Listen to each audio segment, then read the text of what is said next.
ಈ ದಿವಸ ಕರ್ನಾಟಕದ ಜನತೆಗೆ ಭಾರತೀಯ ಜನತಾ ಪಕ್ಷಕ್ಕೆ ಒಂದು ಚಾರಿತ್ರಿಕ ದಿನ ಅಂತ ಹೇಳಿದ್ರು ಕೂಡ ತಪ್ಪಾಗಲಾರ್ದು.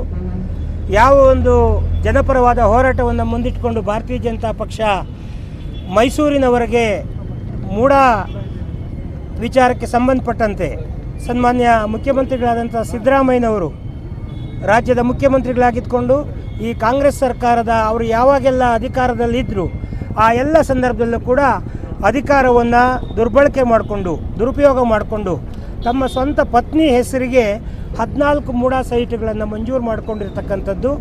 ಅದು ಒಂದು ದೊಡ್ಡ ಹಗರಣ. ಅದು ಕೇವಲ 60 ಕೋಟಿ ರೂಪಾಯಿ ಹಗರಣ ಅಲ್ಲ.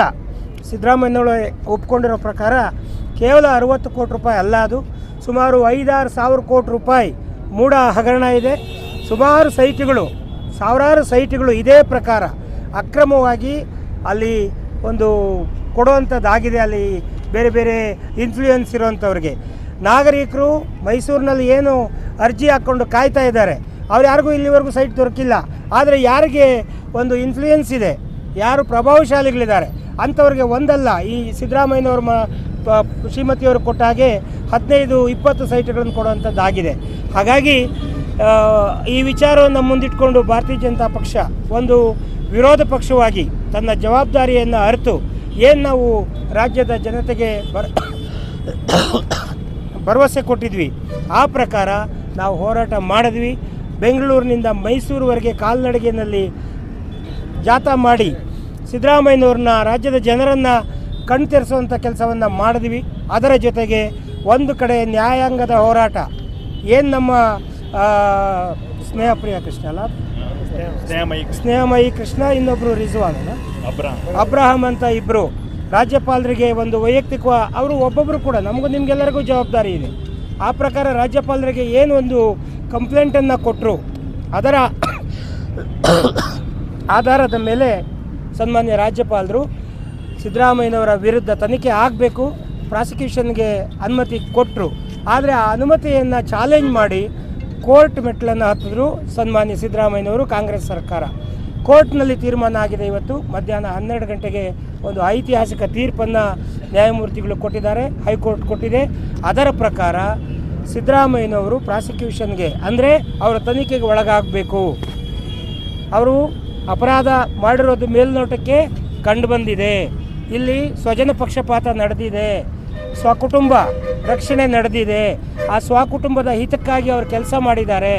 ಈ ರೀತಿಯ ವಿಚಾರಗಳನ್ನು ಕೋರ್ಟ್ ನೇರವಾಗಿ ಹೇಳಿದೆ. ಆ ಕಾರಣಕ್ಕಾಗಿ ಸಿದ್ದರಾಮಯ್ಯನವರು ಅವರು ಒಂದು ಇದಕ್ಕೆ ಹೆಸರಾದಂಥವ್ರು, ಒಂದು ಮಾತಿಗೆ ಇನ್ನೊಂದು ಮತ್ತೊಂದು ನಾವೆಲ್ಲ ನಿರೀಕ್ಷೆ ಮಾಡ್ತೀವಿ ಸನ್ಮಾನ್ಯ ಮುಖ್ಯಮಂತ್ರಿಗಳ ಕಡೆಯಿಂದ ಈ ವಿಚಾರವನ್ನು. ಅವರು ಕೂಡಲೇ ನೈತಿಕ ಹೊಣೆಯನ್ನು ಹೊತ್ತು ರಾಜ್ಯಪಾಲರು ಅಥವಾ ಕೋರ್ಟು ರಾಜೀನಾಮೆ ಕೊಡಿ ಅಂತ ಹೇಳಿಲ್ಲ, ಅದು ಬೇರೆ ಪ್ರಶ್ನೆ.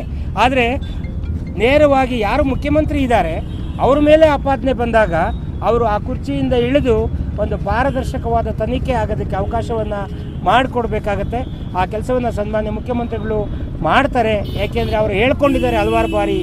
ಅವರು ಸಿದ್ದರಾಮಯ್ಯನವರು ರಾಮಕೃಷ್ಣ ಹೆಗಡೆಯವರ ಮಾಜಿ ಮುಖ್ಯಮಂತ್ರಿಗಳ ಅನುಯಾಯಿ, ದೇವರಾಜ ಅರಸು ಅವರ ಅನುಯಾಯಿ, ಅವರ ಗಡಿನಲ್ಲಿ ಬೆಳೆದವನು ನಾನು. ಸಾಮಾಜಿಕ ನ್ಯಾಯ, ಸಾಮಾಜಿಕ ಬದ್ಧತೆ ನನಗಿದೆ, ನಾನು ನ್ಯಾಯಾಲಯದ ಬಗ್ಗೆ ಗೌರವ ಇದೆ. ಈ ವಿಚಾರವನ್ನು ಹೇಳಿದಂಥ ಮುಖ್ಯಮಂತ್ರಿಗಳು ತತ್ಕ್ಷಣ ಕೂಡಲೇ ರಾಜೀನಾಮೆಯನ್ನು ಕೊಡಬೇಕು, ಪಾರದರ್ಶಕವಾದ ತನಿಖೆ ಆಗೋದಕ್ಕೆ ಅವಕಾಶ ಮಾಡಿಕೊಡ್ಬೇಕು ಅಂತೇಳಿ ನಾನಾದರೂ ಆಗ್ರಹ ಮಾಡ್ತೇನೆ ಈ ಒಂದು ಸಭೆ ಮುಖಾಂತರ.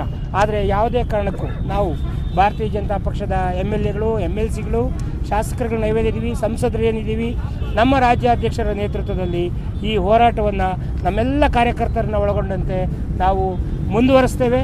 ಇದಕ್ಕೆ ಒಂದು ತಾರ್ಕಿಕ ಅಂತ್ಯ ಸಿದ್ದರಾಮಯ್ಯನವರು ರಾಜೀನಾಮೆ ಕೊಡೋವರೆಗೆ ನಮಗೆ ಜವಾಬ್ದಾರಿ ಇದೆ. ನಮ್ಮ ಜನ ನಮ್ಮನ್ನು ವಿರೋಧ ಪಕ್ಷದ ಸ್ಥಾನದಲ್ಲಿ ಕೂರಿಸಿರೋದು ಮನೇಲಿ ಮಲಗೋದಕ್ಕಲ್ಲ.